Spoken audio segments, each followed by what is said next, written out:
sponsors.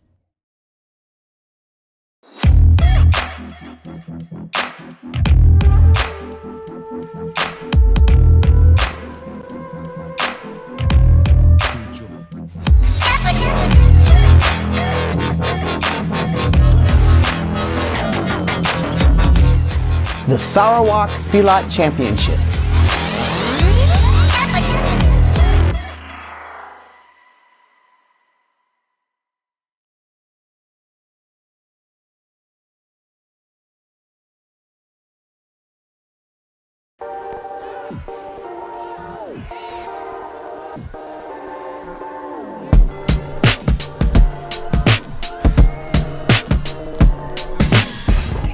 So the next day was Omar's turn.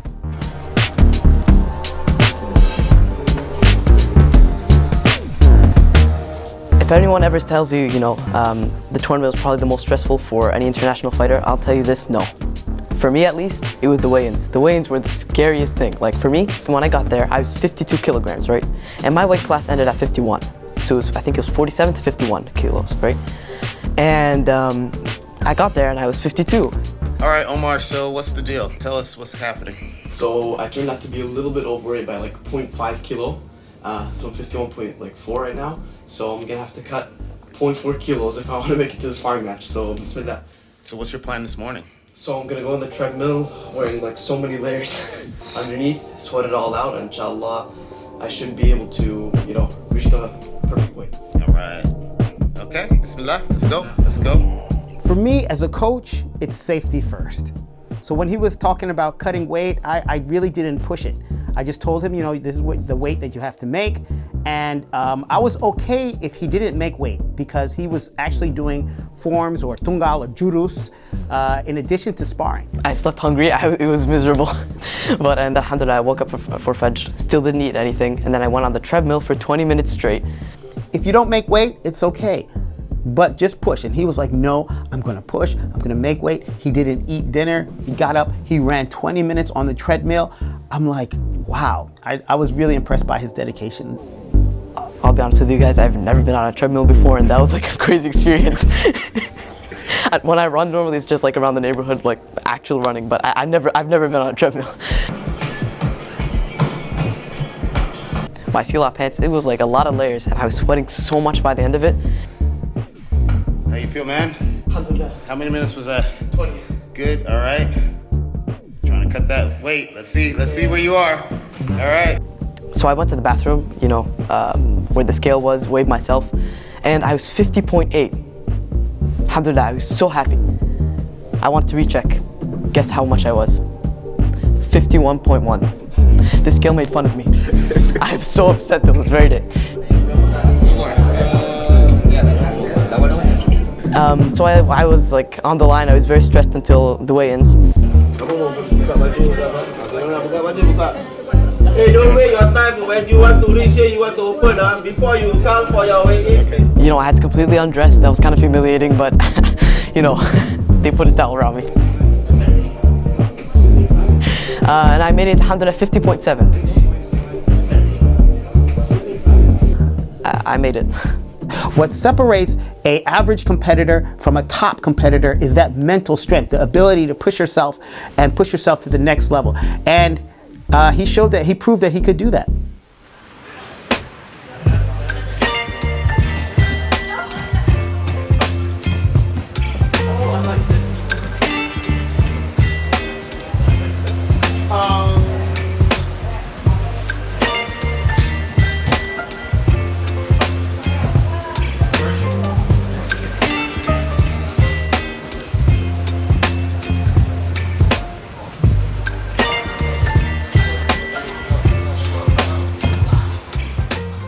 So funny thing is, I was expecting my Tungal and my sparring to be completely different days, right?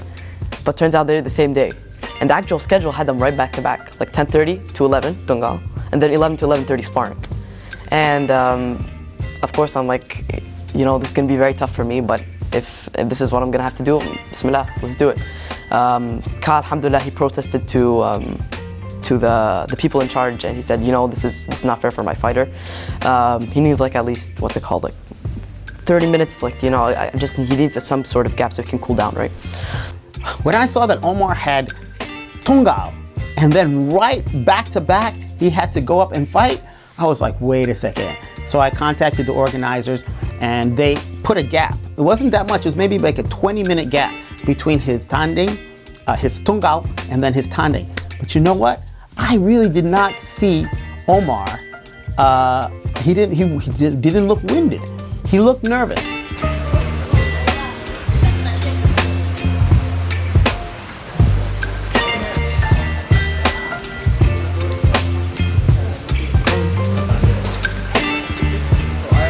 Do you think I can be on the...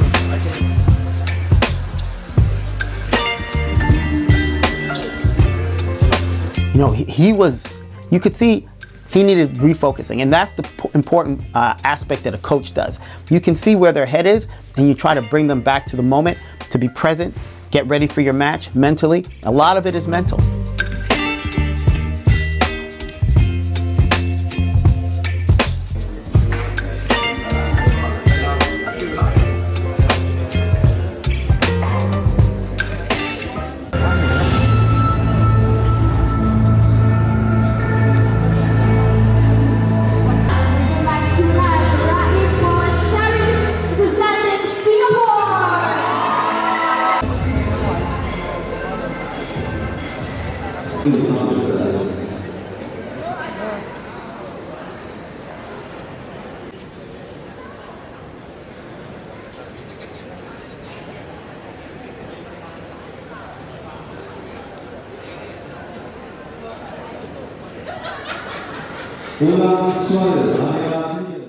Now, I had no idea that the judges I was supposed to face were the other ones with the tablets. So when I went up, I was the first one to go up, right? And like I was all like focused, and I was like I was in the zone, right? I go up and I walk up to the other judges, and Kaz like from the sideline, "Psst, Omar, it's the other way." I'm like, okay. I go back. I go to the other judges. I'm not sure if they deducted points, but you know, that was kind of funny.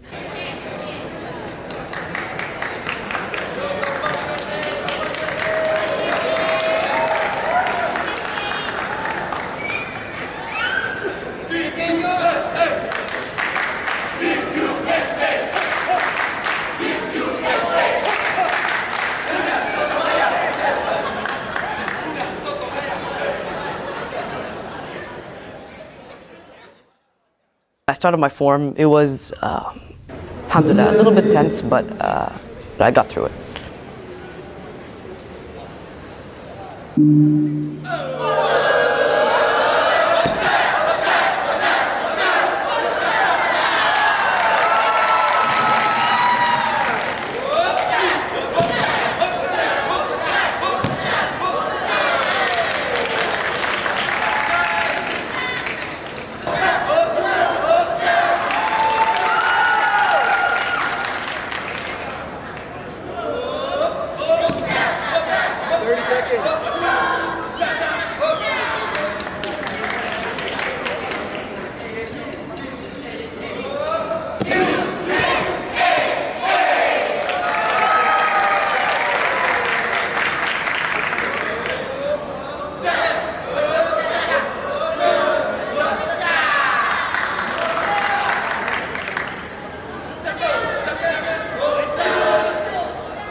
We had the crowd. The crowd was there. They were saying, USA, USA. And then when Omar got to certain parts in the form, they said, Team USA. And they were clapping. Oh, that was the best part, you know, because usually when we go to tournaments, there's not that many of us.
It was so close. I honestly thought he had won because the other guy makes little mistakes.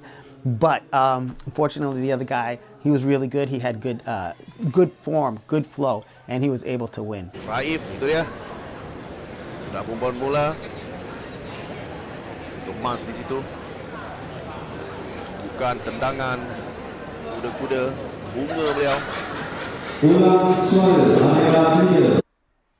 Pertandingan ini dimenangi oleh Silat dari sudut merah.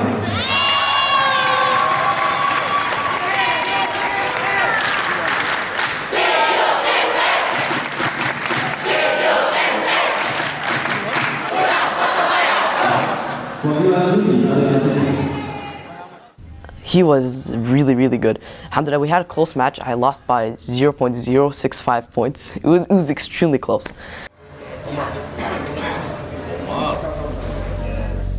So soon after his Jurus Tungal, or his form, was completed, he had to get ready to fight. I went up against Indonesia, and again, I had a significant height advantage over him, but he was bulky. He was built. He had like you could tell he was muscular.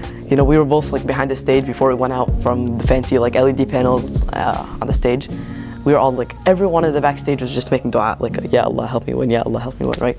And he was making probably the most dua out of all of us. Like he was the last to finish his dua. Then we all walked out. And then before he started his sparring match, mashallah, he was, you know how we go into the pasangs, right? He's like this. Bismillah. And he starts like making dua like in the middle of his pasang. It was so cool.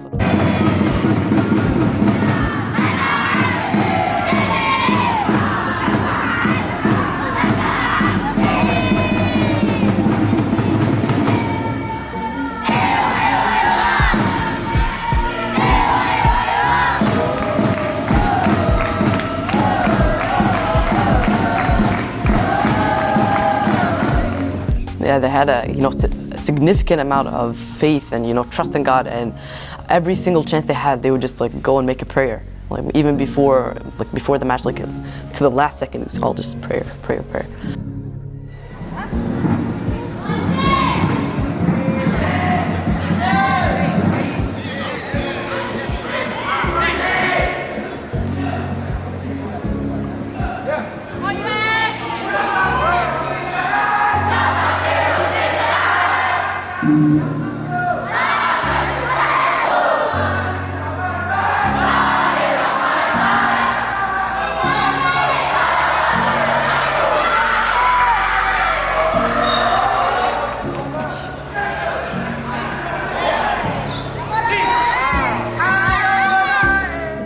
When I got to the match, I started off try to take him off his, make him waver, but I think that happened to me. He I was trying to get for a punch or a kick or like try to go for a good thing. Every single time he would like walk to me, like kind of jump scare kind of thing, right? And every time I get pushed back. At one point, I'm like, okay, Omar, man, you just stop. You gotta attack. So How were your nerves? my nerves, at the first point, alhamdulillah, I felt like the first round, I was kind of feeling him out. I wouldn't say I was extremely nervous the first round. By the end of the first round and the second round, I was pretty nervous because the floor was significantly slippery, right? And he had a decent. He was again, like I said, he was muscular and he was built. So every single time I went for a take, he'd like catch me, pull me back, and then he'd like touch my toe and I just fall. I don't know how, but it was really easy for him to take me down, and it wasn't as easy for me to take him down, even though I had a height advantage on him.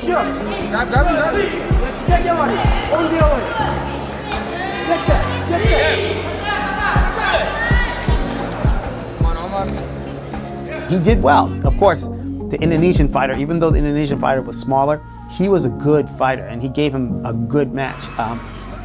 And again, some of the takedowns, some very good takedowns. And I have to applaud the Indonesian fighter for good, because Omar is a very good competitor. So he's been training for a while. He won medals at local tournaments. So of course he was nervous, but you could see also he had a sense of calm about him. You know, he was doing his prayers behind the scene. He was making sure that he was breathing.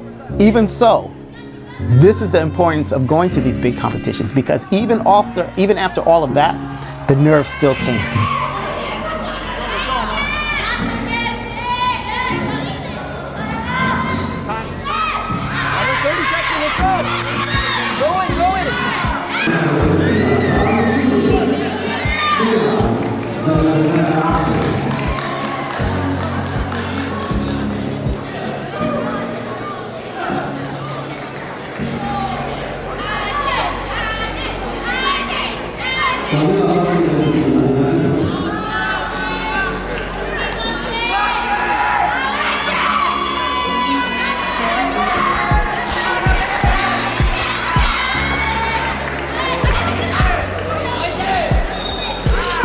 So Omar's specialty is Tungal, or forms, but he loves to fight. So overall, it was a good experience. He got to compete against a top competitor from Indonesia. And I believe that this experience will help him become a better fighter in the future. So if he wants to go down the Tanding or the fighting route, I think he will have the experience to be able to do so. And I think he'll do really well.